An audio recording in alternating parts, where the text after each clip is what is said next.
जय हिंद साथियों, मैं हर्षवर्धन रायकवाड़ जन चेतना मंच की तरफ से आज यहाँ सिवनी जिले में खड़ा हूँ। बाबा साहेब आम्बेडकर की मूर्ति के सामने। दोस्तों, बाबा साहेब ने हमें संदेश दिया था कि सीखो, संगठित रहो और संघर्ष करो। Be educated, be organized and be agitated। जो उनका पहला संदेश उन्होंने इस देश की जनता को दिया था वो था be educated। इसका मतलब हमारे देश के लिए, हमारे बच्चों के लिए जो सबसे जरूरी चीज है वो है शिक्षा।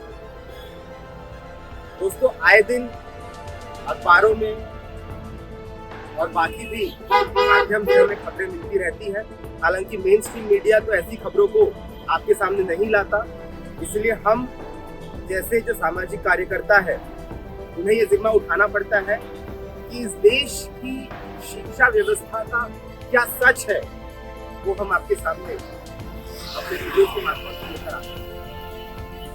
दोस्तों, सच बात तो ये है कि हमारे देश के बच्चों का भविष्य और वर्तमान दोनों ही इस सरकार ने अंधकार में ढकेल दिया। आज बाबा साहेब के समक्ष खड़े होकर हम ये प्रतिज्ञा करते हैं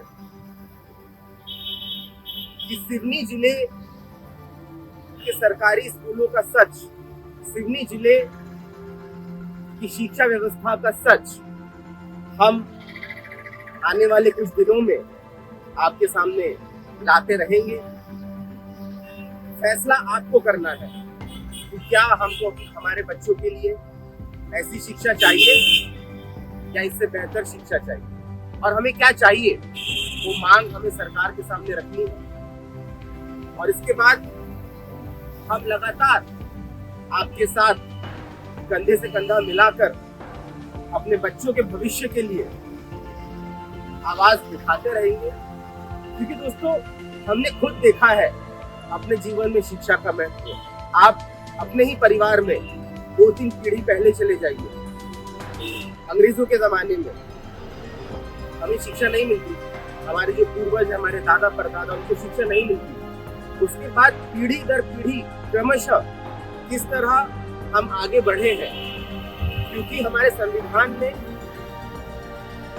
और हमारे देश के बड़े नेताओं ने, जिन्होंने हमें आजादी दिलाई, हमारे स्वतंत्रता सेनानियों ने हमें शिक्षा का हक दिया। उसके बाद शिक्षा पाकर अपने आप देखते हैं कि किस तरह पीढ़ी दर पीढ़ी हमारा परिवार, हमारा देश उन्नति करता चला जाता है। आपके परदादा और उस समय आपके परिवार की हालत कैसी थी, उसके बाद थोड़ी शिक्षा मिली, दादाजी उनके जमाने में क्या हुआ, फिर पिताजी, और अब हम युवा, और अब हम चाहते हैं हमारे बच्चों को एक बेहतर शिक्षा मिले ताकि वो अपने परिवार का स्तर और अपने देश का स्तर आगे बढ़ा सके। लेकिन जैसा कि इस देश की सच्चाई है, हम आपको दिखाएंगे आने वाले कुछ दिनों में।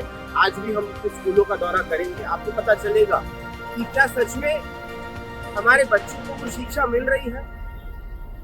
जिनके पास पैसा है, जिनके पास संसाधन है, वो तो किसी तरह अपने बच्चों को प्राइवेट स्कूलों में भेजकर उनके लिए एक भविष्य बना लेंगे। लेकिन मैं बात करता हूँ एक गरीब मजदूर की, मैं बात करता हूँ एक गरीब किसान की, मैं बात करता हूँ एक आदिवासी की। क्या उनके पास इतने संसाधन है? वो तो मजबूर है शासकीय स्कूलों में अपने बच्चों को भेजने के लिए। और उन शासकीय स्कूलों में क्या हालत है? क्या वहां पर शिक्षक है?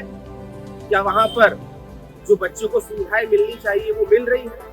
क्या उन स्कूलों की बिल्डिंग, वहां का जो इंफ्रास्ट्रक्चर है वो पढ़ने लायक है कि हमारे नन्हे मुन्ने बच्चे वहां जाकर शांति में एकांत में बैठकर अपना अध्ययन कर पाए? क्या बच्चों को ठीक से उनके मिड डे मील की सुविधाएं मिल रही है, क्या उनको सही पोषण मिल रहा है, क्या उनको सही शिक्षा मिल रही है, कुछ सवाल है जो अपने वीडियो के माध्यम से, जन चेतना मंच के माध्यम से मैं सिवनी जिले में अगले कुछ दिनों में आपके सामने ये सवाल रखूंगा और अपेक्षा करूंगा कि आप मुझे अपना प्रेम और आशीर्वाद दें ताकि मेरा ये संदेश भोपाल तक और भोपाल से लेकर दिल्ली तक हमारे नेताओं के कान तक पहुंचे ताकि इस बारे में कुछ सकारात्मक कदम उठाए जा सके। जय हिंद।